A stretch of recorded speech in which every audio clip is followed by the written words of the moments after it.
For the repair of the Alfa Laval EPC50 OP front module, the following procedures were necessary. Replacement of various electronic components and general cleanup of the unit. For testing, we use 24-volt DC power supply. As soon as we turn it on, the unit responds, and the screen lights up.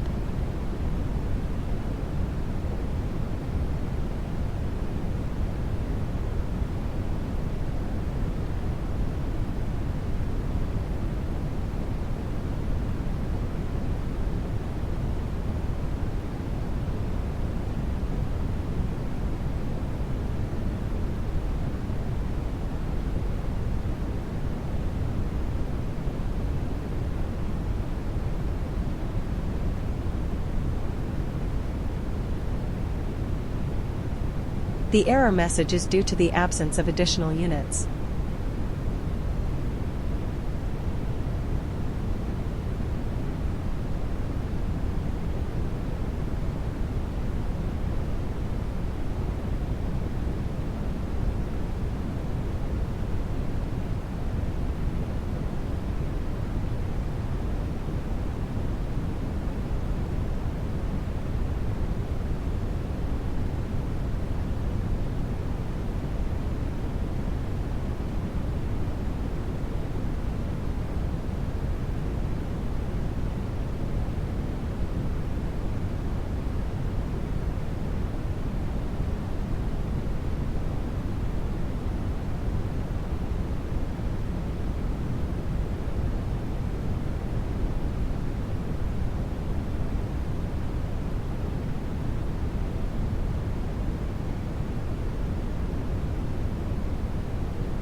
It is now clear that the OP front module is working successfully and is ready to be delivered to the client.